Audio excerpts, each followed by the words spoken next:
लोक में गंगा आदि नदियों को लोगों ने पाप प्रक्षालन का कारण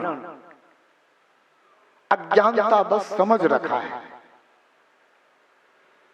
वास्तव में कोई नदियों आदि में स्नान करने से किसी के कर्म नहीं धुल जाते हैं।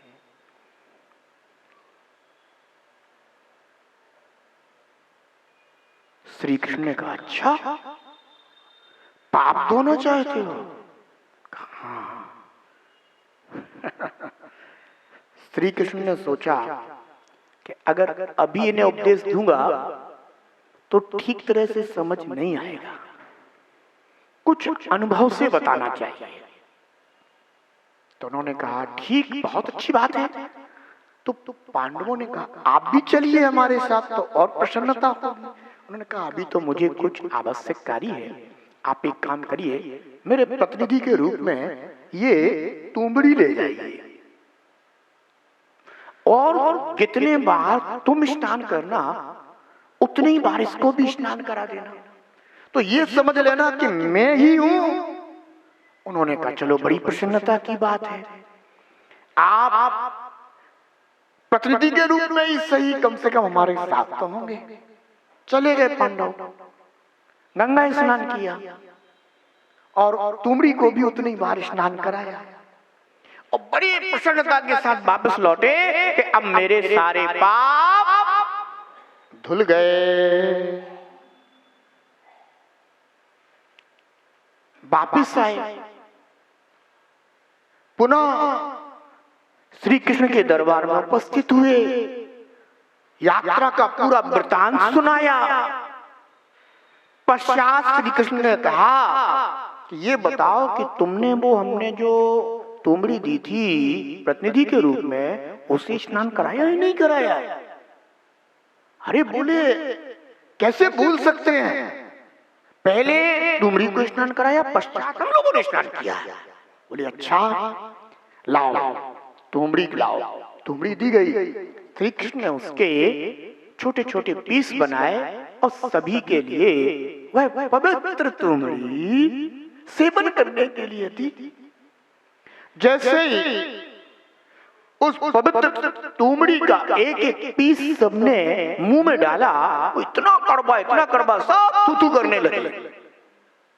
श्री कृष्ण कह रहे, ये क्या करते हो? बोले, बहुत कड़वी है। अरे बोले, इसको तो तुम गंगा स्नान करा के लाए हो और उसकी फिर भी कड़वाहट नहीं गई। वो पांडवों, नदियों में स्नान करने से आत्मा नहीं धुलती है। जब उसकी कड़वाहट नहीं जा सकती तो तुम्हारे कर्म कैसे धुल सकते हैं? फिर उन्होंने कहा, आत्मा नदी संयम तोय पूर्णा। श्री कृष्ण ने क्या कहा पर पांडवों से कि भो पांडवों, निज आत्मा रूपी नदी में जब संयम रूपी जल होता है, उसमें स्नान करो तो आत्मा कर्मों से छूट जाता है, धुल जाता है, पवित्र हो जाता है। बाहर नदियों में स्नान करने से आत्मा पवित्र नहीं होता।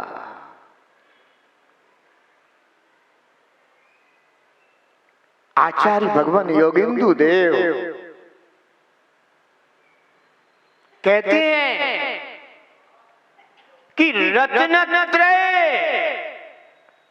युक्त जीव ही उत्तम पवित्र तीर्थ है, और वह रत्नत्रय जब तक आत्मा में प्रकट नहीं होता तब तक वह रत्नत्रय आत्मा में शक्ति रूपी मौजूद है, तब तक भी वह तीर्थ नहीं है, क्योंकि प्रकटता में मिथ्या दर्शन ज्ञान चारित्र है, इसलिए वह आत्मा कुतीर्थ है।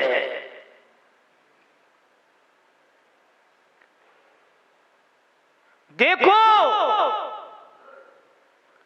ये शक्ति रूप भगवान आत्मा कुतीर्थ कहलाता है।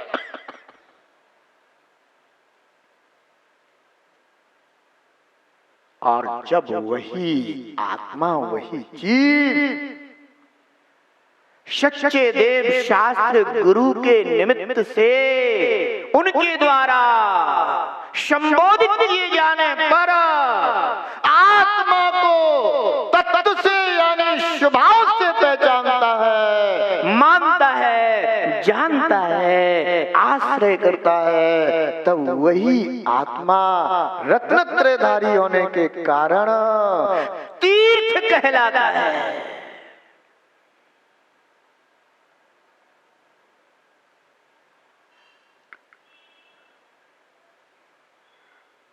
ध्यान रखना,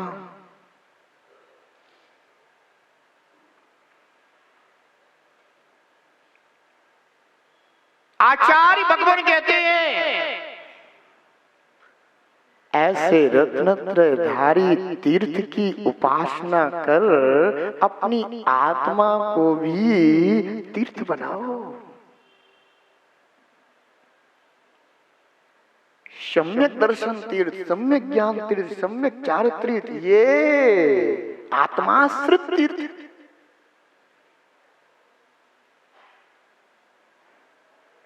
और ये श्रद्धान जब आत्मा में प्रकट होता है तभी व्यवहार तीर्थ की महिमा लोक में प्रसिद्ध होती है।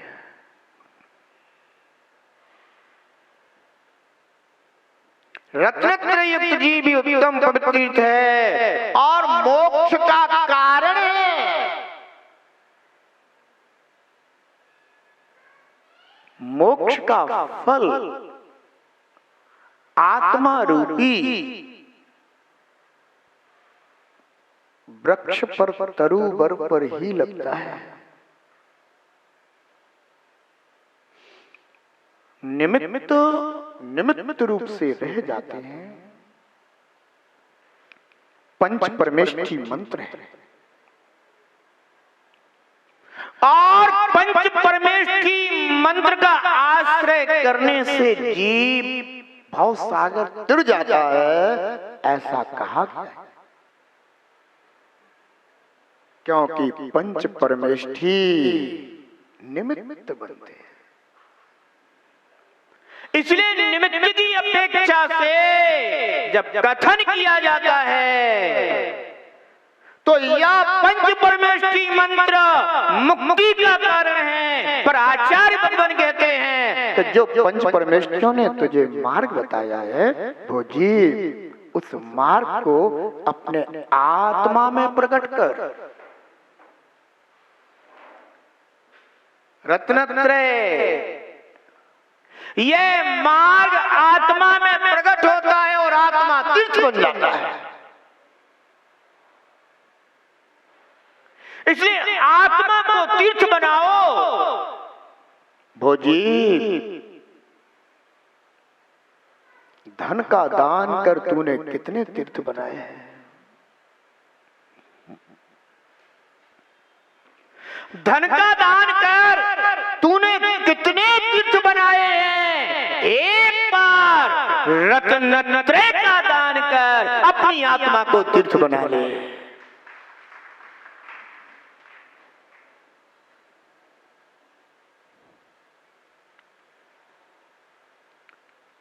यहाँ देने वाला भी तू स्वयं है और लेने वाला भी तू स्वयं है।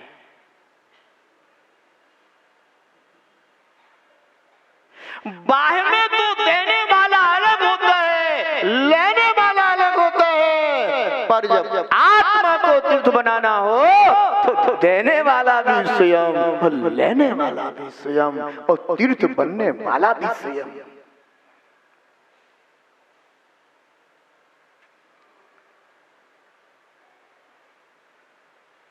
यह जीव नाना प्रकार के तंत्र मंत्र में उलझा रहता है।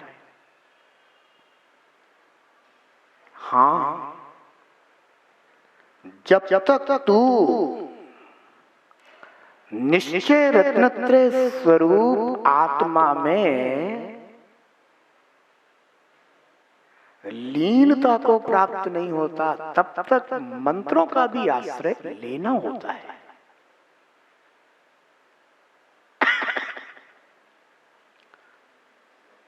क्योंकि यदि तूने मंत्र का भी आश्रय नहीं लिया तो कुतीर्थ बन जाएगा। इसी को तो मुनराज की झूला झूलने वाली स्थिति कहते हैं कि मुनराज पर सातवें से छठे में और छठे से सातवें में और सातवें से छठे में और छठे से सातवें में झूला झूलते हैं। यही मुनराजों की वह निश्चय व्यवहार तीर्थ की अवस्था है। और यदि मैं निश्चय व्यवहार तीर्थ से भी बाहर हो गए तो ध्यान रखना नग्नता रह सकती है पर अंदर आत्मा तो कुतीर्थ हो जाता है। अभव्य मुनि कभी तीर्थ नहीं बन पाता। भले ही वह जो व्यवहार तीर्थ के साधन हैं उन्हें अपना लेता है पर उन मूल गुण आदि को पालता हुआ भी वह जीव ना तो व्यवहार तीर्थ बन पाता और ना निश्चय तीर्थ बन पाता, अभी तो कुतीर्थ ही रहता है।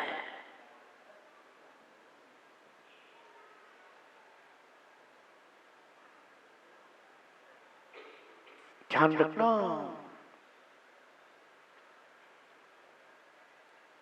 जिसने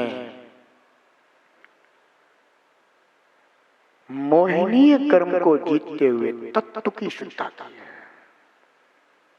ऐसा जीव भी तीर्थ को प्राप्त हो पाता है।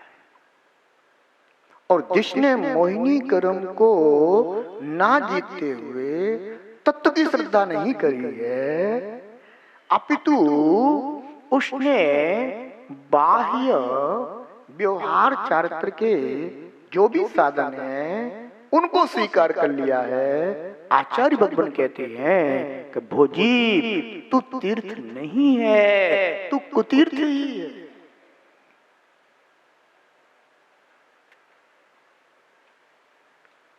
इसलिए रत्नत्रय युक्त जीव उत्तम पवित्र तीर्थ है। इस पंचम काल में, कली काल में ऐसे रत्नत्रय धारी तीर्थ अगर हमें प्राप्त हो जाए तो समझना कि न जाने कौन कौन से कितने अतीत भवों का पुण्य इकट्ठा होकर आज मेरे उदय में आया हुआ है।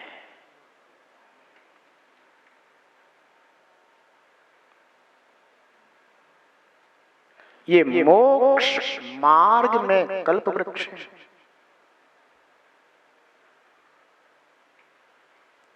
और इन कल्प वृक्षों से रत्नत्रय की भावना यानी इच्छा करनी चाहिए।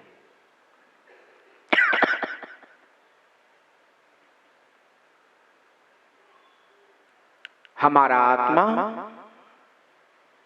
तीर्थ बने ऐसी भावना नित्य करनी चाहिए, यानी मेरी आत्मा में रत्नत्रय प्रकट हो ऐसी भावना हमें नित्य करना चाहिए। धन्य है वे जीव जो रत्नत्रय को प्रकट कर तीर्थ बने हैं, और धन्य है वे जीव जो रत्नत्रय को प्रकट कर तीर्थ बनने की भावना कर रहे हैं। 3 तारीख को 1, 2, 3 नवंबर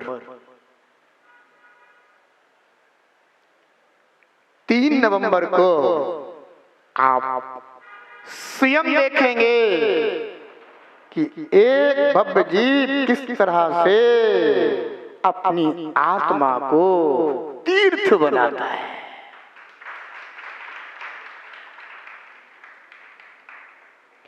कृत कारित अनुमोदना पूर्वक आप भी अपनी आत्मा को पवित्र करने का प्रयास करना।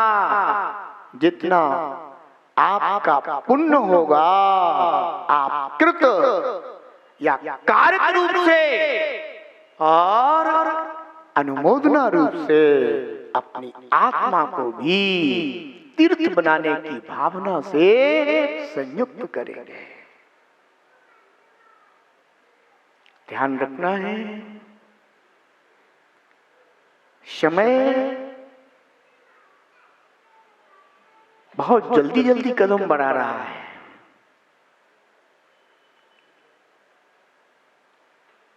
इसलिए 1, 2 और 3 नवंबर दुर्ग में ऐसा पुण्य जागा है कि इस पंचम काल में भी आप अपने नैनों से तीर्थ का दर्शन करेंगे। अचेतन तीर्थ निर्मापित होते हुए तो देखे होंगे, अब चेतन तीर्थ निर्मापित होते हुए देखना। और अपने सौभाग्य को प्राप्त करना इसी भावना के साथ। सम्यक दर्शन तीर्थ कहा, सम्यक ज्ञान को तीर्थ कहा, सम्यक चारित्र तीर्थ कहा, रत्नत्रय शुभ तीर्थ कहा। मुक्ति का कारण हो, मुक्ति का कारण नहीं मंत्र गाए रे। जीवन है पानी की बूंद कब मिट जाए रे। जीवन है पानी की बूंद कब मिट जाए रे।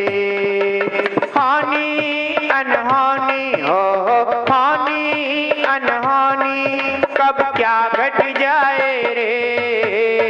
जीवन है पानी की बूंद कब मिट जाए रे। जीवन है पानी की बूंद कब मिट जाए रे। जीवन है पानी की बूंद कब मिट जाए रे।